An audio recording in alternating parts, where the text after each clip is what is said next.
Paulinho, boa pessoa. A verdade de cada um.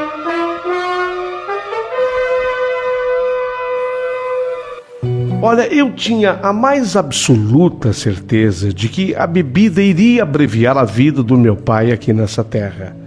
E exatamente por isso, eu tentava alertar o meu pai de todas as maneiras. Ele me ouvia, ou pelo menos parecia me ouvir. Às vezes até eu acho que fingia me ouvir.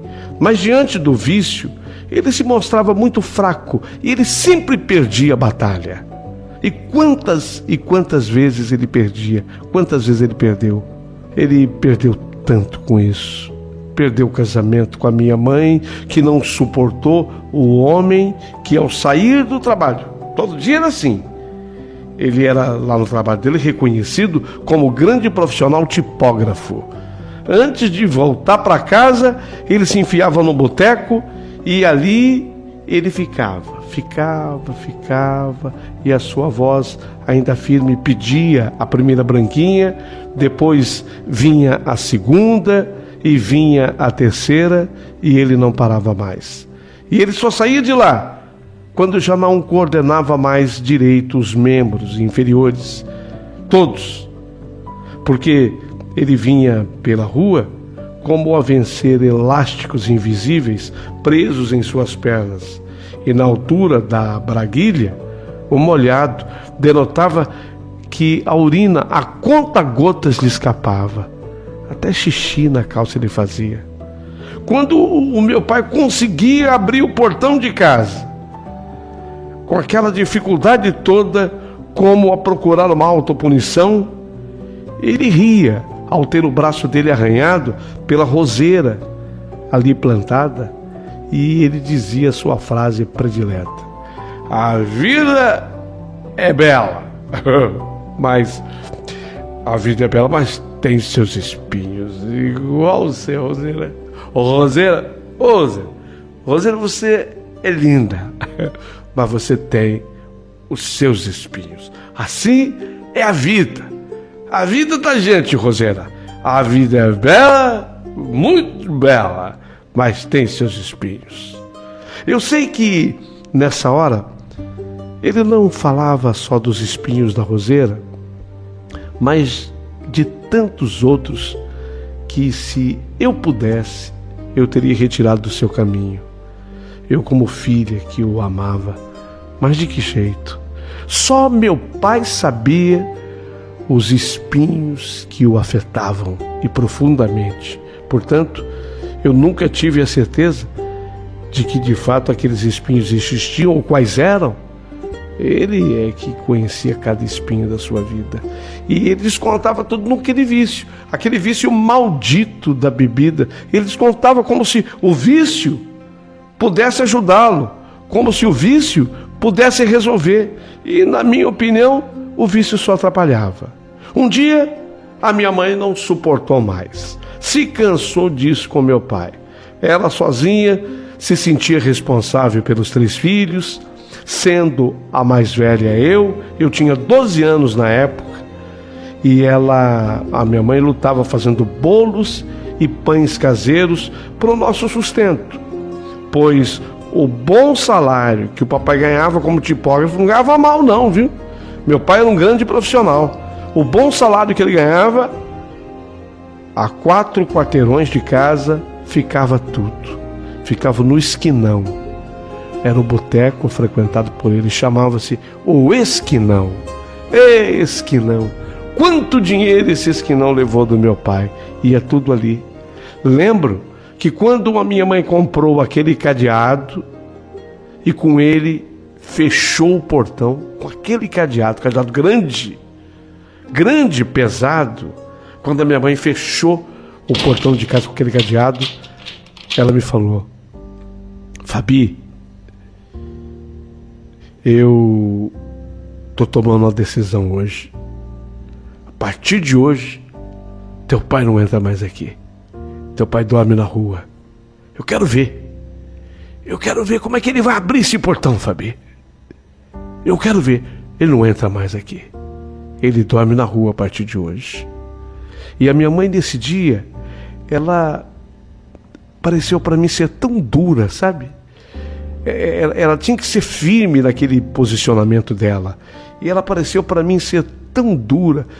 Parecia até ser uma pessoa má. Eu não estou julgando, mas eu estou falando da realidade. Eu estou dando para você a interpretação que eu tive como menina naquela hora. Eu tinha 12 anos. A minha mãe me parecia até ser uma pessoa má. Mas eu era muito menina para entender as suas dores de mulher. Confesso que eu fiquei com pena do meu pai.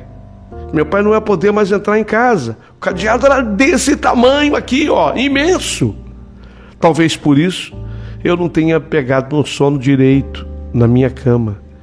E ouvi naquela noite o meu pai chutando o portão e gritando pela minha mãe. Mas ela não se levantou e nem permitiu que eu saísse do quarto. Porque eu havia acordado, estava ligada. Fiquei morrendo de pena. Onde o meu pai iria passar, meu Deus, aquela noite? Onde que ele ia dormir? Mas a minha mãe acreditava agir de maneira correta. Na sua cabeça, quem sabe, uma noite sem poder voltar para casa, pudesse endireitar o meu pai. Quem sabe? Era a esperança dela. Oh, meu Deus, seria tão bom se tudo fosse assim. Quando no dia seguinte eu acordei para ir para a escola, meu pai já tinha tomado o café da manhã e saiu para trabalhar na gráfica. Ele tinha dormido em frente ao portão de casa. Vocês acreditam? Ele dormiu na frente do portão. E minha mãe se gabava de ter encontrado uma solução, porque naquela noite ele não passou no boteco, ele veio direto para casa. Ao invés de passar no boteco, ele veio direto para casa. E a minha mãe se gabava, tá vendo? É medo do cadeado no portão. Mas que nada, tudo voltou a ser como era antes. Passaram só uns dias assim, depois tudo voltou a ser como era antes. Só 3 anos depois foi que a minha mãe, de fato, resolveu se separar de vez dele. Aí eu tinha 15 anos. Dei tanto bons conselhos para o meu pai. Eu com 15 anos, hein? Ele me ouvia, sabia? Até ele ficou emocionado. E ficava sempre assim, emocionado quando eu falava com ele. Mas o vício era mais forte. E ele sucumbia ao vício. Acho que durante um tempo, meu pai, ele ainda alimentou a esperança de um dia voltar com a minha mãe, sabe? Ele ainda... Porque meu pai amava muito a minha mãe. Então ele manteve durante um bom tempo, um período bom, a esperança de reatar com ela. Mas a minha mãe, em verdade, estava muito cansada daquela vida que ela levava com os 3 filhos, embora eu já até trabalhasse com 15 anos. Mas mamãe tirou as esperanças de vez do papai quando ela começou a namorar. Ainda era jovem a minha mãe, e apesar dos maltratos da vida, ainda lhe restava alguma beleza. Óbvio que isso não ajudou nada ao meu pai, né? Essa decisão da minha mãe de não voltar com ele, e de repente a minha mãe começou a namorar, isso não ajudou em nada meu pai. Aí foi que ele se entregou e se afundou de vez ainda mais na bebida. E quando eu queria conversar com meu pai, eu ficava a uns 50 metros do esquinão, e quando via meu pai se aproximando do esquinão do boteco, ainda sóbrio, né? Porque ele, antes dele entrar ali, ele estava bem. Era meu pai de verdade. Aí eu corria, me encontrava com ele e falava com ele. Tratávamos assuntos de pai e filha e dizia: pai, ô pai, escuta o que eu vou falar para o senhor. A bebida vai acabar matando o senhor. O senhor está querendo se suicidar, pai? É um suicídio a longo prazo. Para de beber, pai. A vida tem tanto para lhe oferecer ainda. Nessa hora, meu pai ria e mostrava o braço arranhado pelos espinhos da roseira. Sim, porque meu pai continuava na velha casa. Na separação, mamãe se mudou conosco. E nessa hora dizia, meu pai falava, né? Olhando assim, um braço arranhado na roseira, meu pai dizia, ei, minha filha Fabi, a vida é bela, a vida é maravilhosa, mas tem os seus espinhos. E ria e mostrava o braço. Ficava claro que meu pai parava para me ouvir. Ele me escutava, mas apesar de me ouvir, aquilo não ia mudar as atitudes dele. E assim, mais 3 anos se passaram. Eu havia recém-completado 18 anos. Eu tinha 18 anos.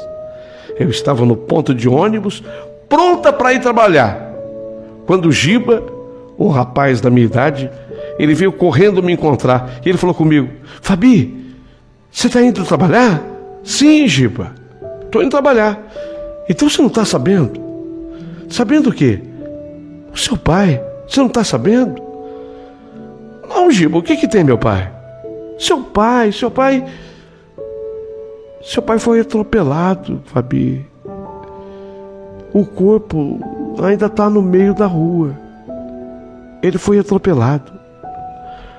Quando o Giba me falou assim, seu pai foi atropelado, e ele disse, o corpo ainda está no meio da rua, eu comecei a passar mal. Eu entendi o que tinha acontecido. Meu pai estava morto. Esse amigo mesmo me amparou, me levou até uma farmácia próxima, e lá na farmácia me deram um copo d'água e alguma coisa para eu tomar, algum remédio. Eu nem vi. Só sei que me senti melhor. Ganhei forças para pelo menos ir até o local do acidente, que ficava mais ou menos a umas 2 quadras de onde meu pai morava. Ainda resisti e olhei para o meu pai sem vida, naquele pedaço de chão, sobre o asfalto, e repeti, pai, eu sabia, pai, eu sabia que a bebida ia matar o senhor, pai. Quantas vezes eu o avisei, quantas vezes. Eu sabia, pai, eu tinha certeza que seria triste o teu fim. Muito triste, pai, muito triste. Sim, meu pai morreu em função da bebida. Mas não foi atropelado? Atropelado, mas foi atropelado alcoolizado. Mas não se tinha notícia de quem havia feito isso. Quem era o atropelador? Ele não foi visto. Não se sabia que tipo de veículo ele usava, e muito menos a cor, placa e etc. Quem atropelou meu pai não prestou qualquer socorro e sumiu. E isso me fazia muito mal. As pessoas até me diziam, incluindo a minha mãe, Fabi, o seu pai, depois que ele bebia, ele perdia completamente o controle. Ele vinha chutando o ar. Quantas vezes ele chegou a cair no meio da rua? Essa pessoa que atropelou seu pai, de repente não tem culpa nenhuma, filha.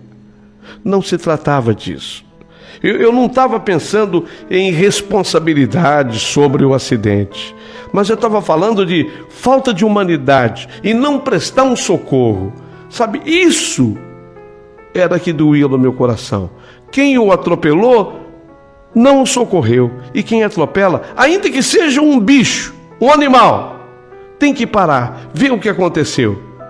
De repente, a diferença entre continuar vivo e morrer é questão de minutos. E eu tinha toda a consciência de que meu pai, ao beber, se expunha a isso tudo, lógico, e sabia os riscos que ele corria. Eu mesma quantas vezes alertei, tantas vezes, mas não conseguia entender como uma pessoa que atropela a outra, como foi o caso do meu pai, não é capaz de prestar um socorro, não parou para socorrer. Eu não entendia isso e nem perdoava. E em verdade, além da dor, da perda do meu pai, isso me fazia sofrer mais ainda. Daí para frente, eu fui seguindo a minha vida, mas havia uma espécie de nódoa no meu coração. Havia uma marca. Sim, alguma coisa, uma nuvem negra pairou sobre o meu coração. Mas 4 anos se passaram. Eu tinha agora 22 anos. Aos 22 foi que este fato se deu na minha vida. Na casa lotérica onde eu trabalhava, eu acabei vendendo um bilhete da Loteria Federal. Eu não vendi o bilhete na sua totalidade, vendi frações do bilhete. O senhor que comprou ganhou. O bilhete que eu vendi para ele foi premiado. Não foi o bilhete inteiro que dava o prêmio todo, frações do bilhete. Mas esse senhor ganhou alto, ele ganhou por volta assim de uns 150 mil reais. Não era um dinheiro para deixar ninguém rico, mas que ajudava bastante. Esse senhor não tinha nenhuma obrigação, mas por ter sido atendido por mim, e ele me falava que eu insisti no dia para que ele levasse aquele bilhete. Ele até não queria, e eu insisti. Ele tinha vindo apenas jogar na Mega Sena, na quina, mas eu ofereci o bilhete da borboleta. E falei assim para ele se lembrando, porque eu me lembrava vagamente, mas ele tinha claríssima lembrança. Número bom, bonito. Se eu fosse o senhor, eu compraria. É da borboleta. Eu amo borboleta. Eu amo borboleta. Eu compraria. Número bom. Leva. Eu amo borboleta. E ele contando para mim, eu dei risada de novo. Confessei que era coisa que eu fazia com todo mundo que ia na casa lotérica. A gente era treinado para isso, a gente sempre procurava vender mais. E eu era apenas uma vendedora da casa lotérica. Mas o senhor Sebastião tinha voltado à casa lotérica não apenas para me agradecer, mas principalmente para me dar um presente. Ele foi me dar um presente, vocês acreditam? Do montante, ele ganhou mais ou menos assim, uns 150 mil reais. Ele pegou uns 2 mil. Ele pegou uns 2 mil reais e levou dentro de um envelope e me entregou. Eu não queria aceitar, até não podia aceitar, mas o dono da casa lotérica aprovou com um sorriso. Ele insistia, eu é que não podia recusar. Agora eu não podia recusar. Seu Sebastião ficou todo feliz, todo contente, me entregou o presente que ele queria e ainda esticou, me fez um convite para que no sábado, o sábado seguinte, ele daria uma festa em sua casa, um churrasquinho comemorativo pelo prêmio ganho. Fechávamos a casa lotérica às 5 da tarde do sábado, era o horário que a gente fechava, e eu prometi a ele que eu ia dar uma passada lá. Ele foi tão simpático comigo, ainda mais que, para dar um clima, o meu patrão disse que ele iria comigo, para dar uma força. O dono da casa lotérica, meu patrão, falou, eu vou passar lá com o senhor, Ele queria, meu patrão já pensou no marketing, né? Você sabe como é que é patrão. Aí ele pensou em ir na casa do senhor, fazer uma foto, publicar foto na casa lotérica, mostrando o ganhador, todo feliz, comendo o seu churrasco. Meu patrão pensou nisso tudo. E eu acabei indo junto. Fechamos a casa lotérica, conforme combinado. Por volta de umas 5:30 da tarde, eu e o meu patrão Luiz, lá estávamos, na casa daquele senhor. E fomos muito bem recebidos. Seu Sebastião fez questão de apresentar todo mundo da festa para a gente, dizendo que se não fosse por mim, não fosse essa moça aqui, eu jamais teria ganho, porque ela me dizia, nome bonito, seu Sebastião leva, eu amo as borboletas, lembra que você falava? Eu amo as borboletas, não fosse ela, eu não teria ganho nada disso. Ele jamais estaria realizando aquela festa se não fosse eu. E todos os convidados me aplaudiram e depois fizeram uma brincadeira, que cada um tinha que tocar a mão em mim, porque eu era bafejada pela sorte. Sabe aquela coisa, você dá uma passadinha na mão, no ombro da pessoa, assim, tipo chamando a sorte que ela tem? Brincadeiras. E dentre essas pessoas estava o Zenon. O Zenon, ele pediu se podia me dar um abraço, porque ele precisava de mais sorte do que todo mundo ali. Falou, tá todo mundo brincando com você e passando a mão no teu ombro, porque você foi bafejada pela sorte. Mas eu quero um pouco mais, eu preciso de mais sorte. Eu posso te dar um abraço? Posso? Posso te dar um abraço? Eu dei risada. E o abraço comportado. Ele foi muito respeitador. Me deu um abraço, o chamado abraço comportado aconteceu. Dali para frente, Zenon não se afastou mais de mim. E nós passamos a papear. Ficamos conversando. Não, porque eu sou de tal lugar e assim assado. Você sabe como é que é, né? Especialmente as pessoas, os homens, quando eles ficam interessados assim, eles vão alongando a conversa. E eu gostei dele, gostei. O Zenon, ele correspondia ao meu bem-querer. Naquele churrasco comemorativo, fizemos uma ótima amizade, eu e Zenon. E tudo iria se estreitar ainda mais entre mim e o sobrinho do seu Sebastião. O Zenon era sobrinho dele. Tudo iria ficar muito mais estreito. Um dia, a surpresa. Zenon, ele chega na minha casa, pasmem, ele chega na minha casa com um anel de compromisso. E diante da minha família, pediu a minha mão em namoro. E a grande virada da minha vida começa aí. Eu passei a ser uma pessoa muito mais completa. Descubro em Zenon um homem espetacular, um homem maravilhoso, amigo, companheiro, cavalheiro.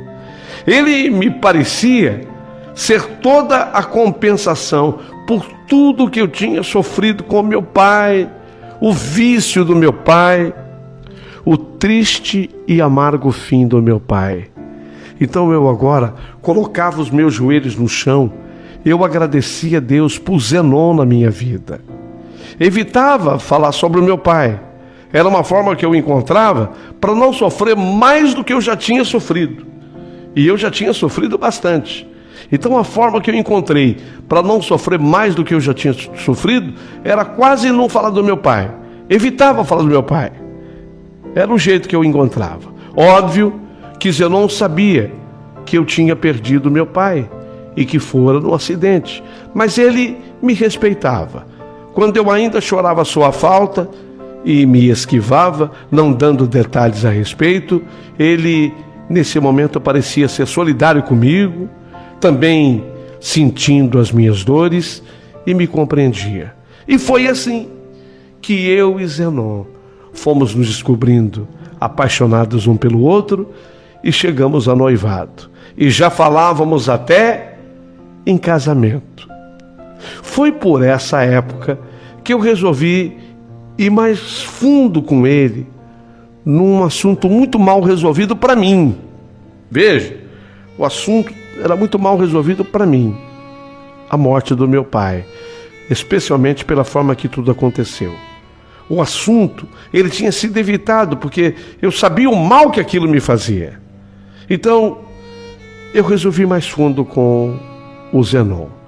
Contei tudo da vida do meu pai para ele, sobre as bebedeiras, as embriaguez de papai, da forma como ele saía do boteco no caminho de volta para casa, do famoso esquinão. Contei tudo, contei do cadeado. O cadeado foi muito marcante para mim, quando a minha mãe colocou aquele cadeado. Eu era menina, tinha 12 anos. Ela colocou aquele cadeado imenso no portão e falou: hoje teu pai dorme na rua, não entra mais em casa. Nossa, aquilo... Ai, meu Deus, parece que aquele cadeado a minha mãe colocou no meu coração, sabe? Aquela cena não sai de mim. aquilo foi tão marcante. Então eu precisava me abrir com o homem que eu amava, o Zenon, com o homem com quem eu me preparava para um casamento, o Zenon. Eu precisava me abrir. Contei tudo, dei detalhes de tudo, o detalhe do cadeado, uma coisa que realmente doía demais da minha vida, doía demais no meu coração. Era uma cena extremamente dolorosa e marcante para mim. E contei da noite fatídica, do acidente. O momento que eu estava no ponto do ônibus, chegou o meu amigo Giba, perguntando se eu ia para trabalhar, se eu estava saindo para o trabalho. Eu disse que sim, e ele concluiu que então eu estava tomando aquela atitude porque eu não sabia o que tinha acontecido de fato. Eu não sabia. Quando ele disse: teu pai foi atropelado e o teu corpo ainda está lá, estendido no chão. O corpo do teu pai ainda está lá, estendido no chão. Aquilo doía tanto em mim. Contei tudo para o Zenon, dei todos os detalhes, a maneira como aquela cena me chocou, o local que era, a rua, a esquina. E o que mais me fazia sofrer, o que não me deixava me conformar: Zenon, a pessoa que atropelou meu pai não parou para socorrer, Zenon. Isso dói, sabe? Isso dói, isso machuca, porque eu fico imaginando que se eu atropelasse, não estou falando nem de cachorro, um bichinho qualquer, sei lá, olha, um rato. Se eu passasse por cima de um rato com um carro, eu pararia para ver o que aconteceu. E a pessoa não parou, não foi verificar como estava a vítima. Isso me fez sofrer e ainda me faz muito mal. Eu não entendo como é que um ser humano, Zenon, pode agir dessa forma. Desculpe, eu estou chorando. Perdão. Eu estava pedindo perdão para o Zenon porque eu estava chorando, mas eu comecei a notar que o Zenon, ele parecia ter mudado de cor. Ele estava meio passado. O Zenon estava passado, estupefato, boquiaberto. Ele até me parecia numa paralisia momentânea. Tanto que para ele voltar a falar, eu tive até que tocá-lo, meio até que chacoalhá-lo mesmo. Assim, que foi, Zenon? Zenon, que houve? Zenon, o que aconteceu? Zenon, sabe quando a pessoa ela tem uma paralisia momentânea? Zenon, o que houve? Fabi, eu estou um pouco zonzo, um pouco atordoado. Desculpa, eu estou até passando mal. Mas por quê? O que houve? O que aconteceu?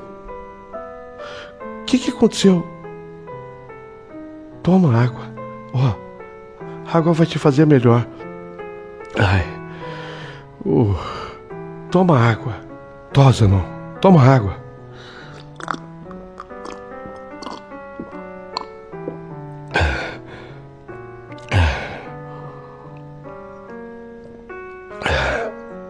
Pronto? Melhorou? Melhorei. Fabi, que foi, Zenon? Por que você ficou assim? Ai, tô até meio passado. O que aconteceu? Aconteceu comigo. Eu achei que nunca teria coragem de contar para ninguém. Zenon, tá confuso. Eu não tô entendendo o que você tá falando. Mas o que aconteceu? Como aconteceu com você? E você achou que não teria coragem de contar para ninguém? O que é? Eu tô perdida. Fabi, fui eu. Foi você o quê? Eu não tô entendendo. Como assim? Fui eu quem atropelou você o quê? Fui eu quem atropelou uma pessoa e eu não fiquei no local. Eu precisei fugir. Como assim? Você nunca me disse nada? Esse era um assunto que eu que eu tinha guardado só comigo e eu achei que seria só um segredo meu para sempre. Mas como foi? Fabi, fez 5 anos recentemente. Eu tinha bebido, eu não estava... Eu bebi uma latinha de cerveja. Zenon, mas como assim? Você nunca me falou nada? Não, esse era um assunto que eu tinha guardado só comigo. E eu achei que seria assim para sempre. Mas como foi? Faz 5 anos. Na verdade, fez recentemente 5 anos. Eu não estava embriagado. Eu havia tomado uma latinha e um pouquinho de cerveja. Não mais do que isso. E naquela noite, caiu uma chuva fina e eu voltava para casa. Foi quando, do nada, ele saiu de trás de uma perua que estava estacionada na esquina, onde nessa perua se anunciava apartamento ou terreno para vender, não lembro. E ele não parou. Ele saiu de trás da perua e não parou, como seria normal ele ter parado. E avançou para o meio da rua.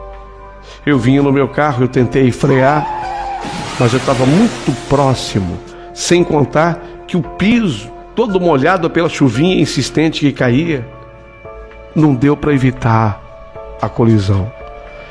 Eu atropelei com a frente do meu carro. O meu carro bateu inteiro contra o seu corpo. A pancada foi forte, sabe, Fabi? Foi muito forte. E o corpo dele se levantou do chão e subiu.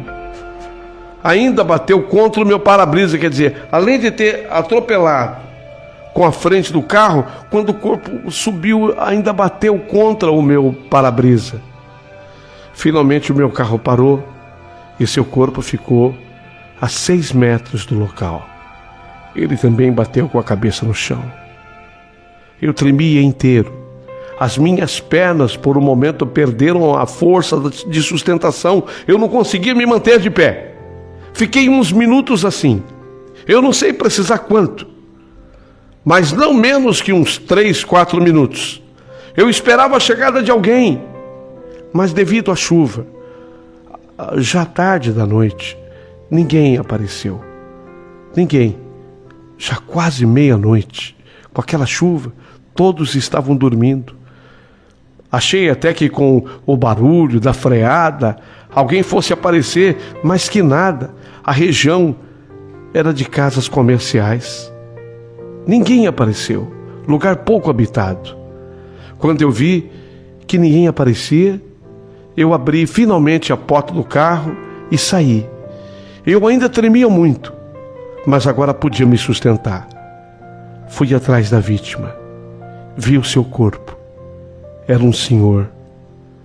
Seus poros ainda exalavam um cheiro forte de álcool. Ele tinha bebido tanto, Fabi, tanto, que exalava um cheiro forte de álcool. Da forma como ele estava no chão, e o sangue lhe escapava até pelos ouvidos.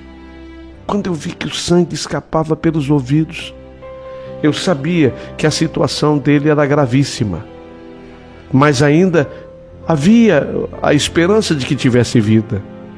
Foi nessa hora que eu tomei o seu pulso. Não havia pulsação. Levei a minha mão então na sua jugular. Também não tinha pulsação da jugular. Fiquei de joelhos, como aclamar por vida. Fiquei de joelhos, minutos se passaram. Repeti o processo, tomando novamente a pulsação, nada. E ninguém aparecia. A poça de sangue ao redor da sua cabeça aumentava mais. Eu ainda tentei levantar a cabeça dele e mais sangue ainda saiu. A mão no peito, não sentir o pulsar do coração, me fez concluir: ele está morto. Não há mais nada que se possa fazer. Ele está morto. Ninguém aparecia, nenhum carro passou. Fiquei de pé.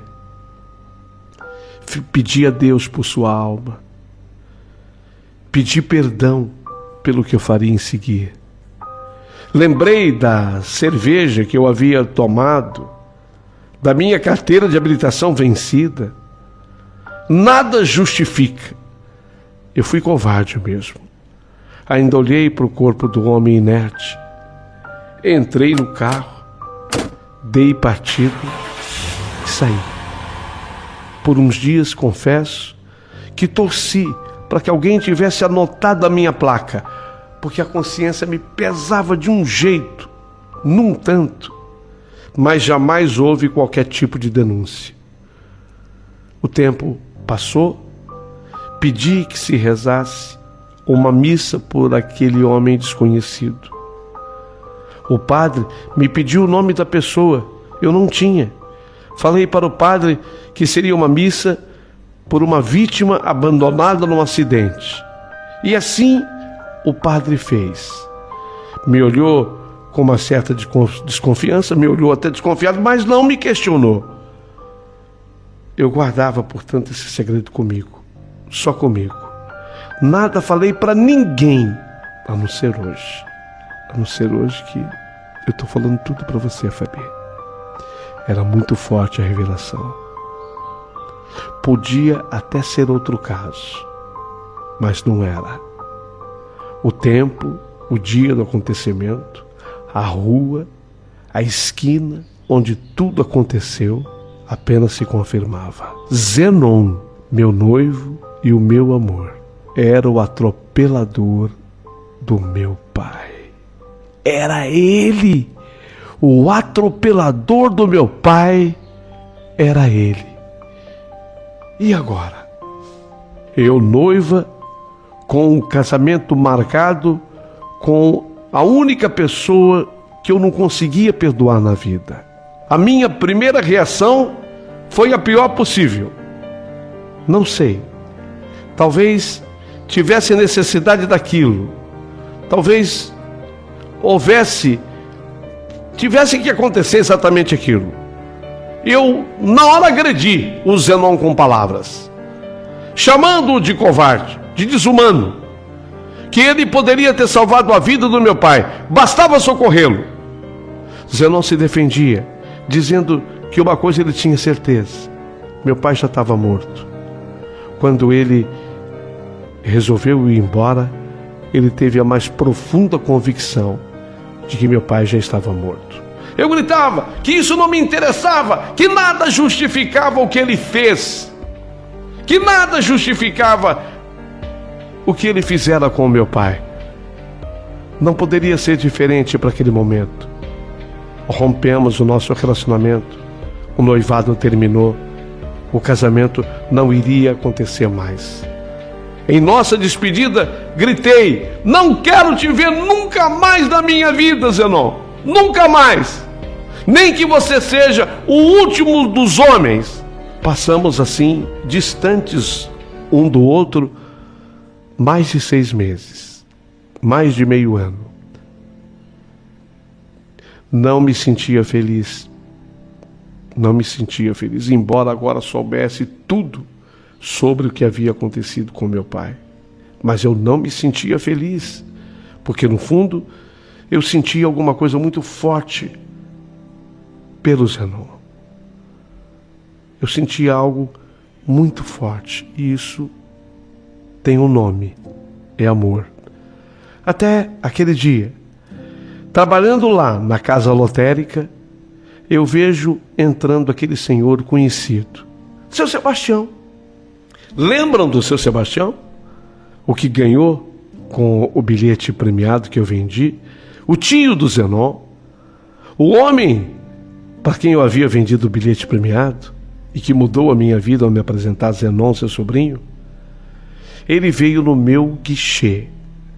O cumprimentei e perguntei o que ele queria dessa vez.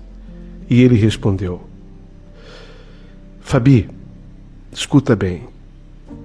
Um dia eu vim nessa loja lotérica e você me vendeu um bilhete premiado.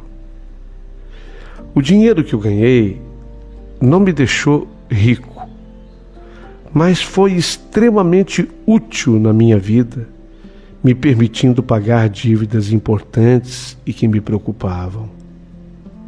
Até alguns luxos eu pude comprar.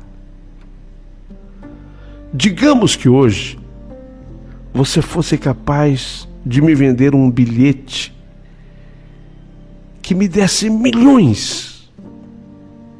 Digamos que você apanhasse aí um bilhete com a sua intuição santa, porque você tem uma intuição santa. Digamos que você pegasse um bilhete e dissesse: esse aqui, seu Sebastião, esse bilhete aqui, eu garanto para o senhor, esse vai lhe render milhões, esse vai deixar o senhor rico, mas rico pelo resto da vida, seu Sebastião. Sabe o que eu faria, Fabi? Não, seu Sebastião. O que o senhor faria? Vou ser honesto. Eu trocaria esse bilhete por um perdão. Entendeu? Eu trocaria esse bilhete premiado de milhões, eu trocaria por um perdão. Mas seu Sebastião, o senhor nunca me fez absolutamente nada. E perdão de quê? Eu disse, e vou repetir, Fabi, que eu trocaria o bilhete por um perdão. Esse perdão não é para mim, ao mesmo tempo em que é. Quer dizer, o perdão não é diretamente para mim, mas ao mesmo tempo também o é. Eu pediria para você perdoar o meu sobrinho Zenon. Fiquei calada, olhando para o chão. E seu Sebastião continuou: o Zenon, meu sobrinho, ele errou. Ele reconhece o erro, mas pede perdão. E não é à toa que o faz. Ele faz por um motivo nobre, por amor. Ele te ama. Ele te ama como nunca amou ninguém na sua vida. Ele te ama e quer formar uma família digna a seu lado. Mas para que tudo isso se torne possível, nem todos os prêmios oferecidos aqui nessa loja hoje seriam capazes de comprar o que eu estou te pedindo.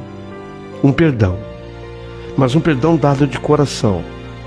Perdoe o meu sobrinho. Seja feliz ao lado dele. E tenha certeza de que você ganhará mais do que todos os prêmios somados dessa loja.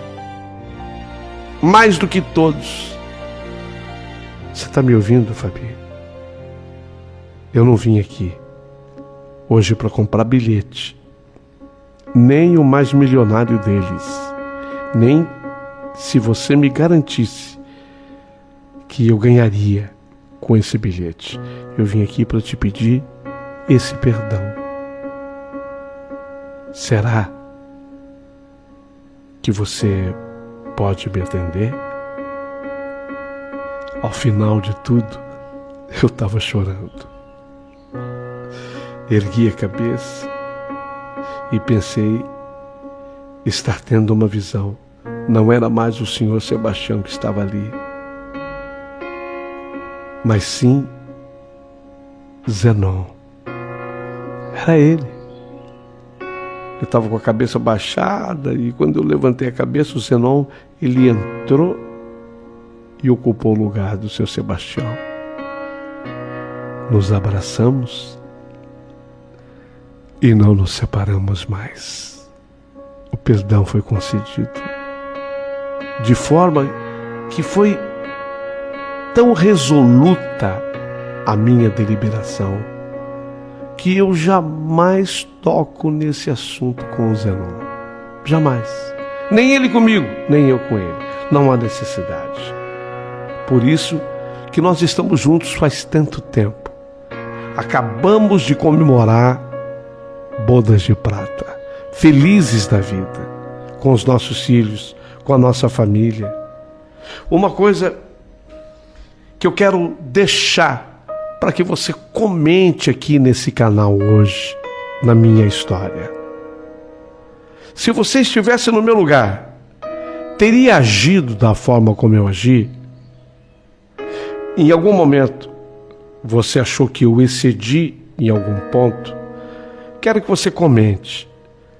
Eu leio cada comentário e desta vez eu tenho a companhia do Zenon, que vai lê-los junto comigo.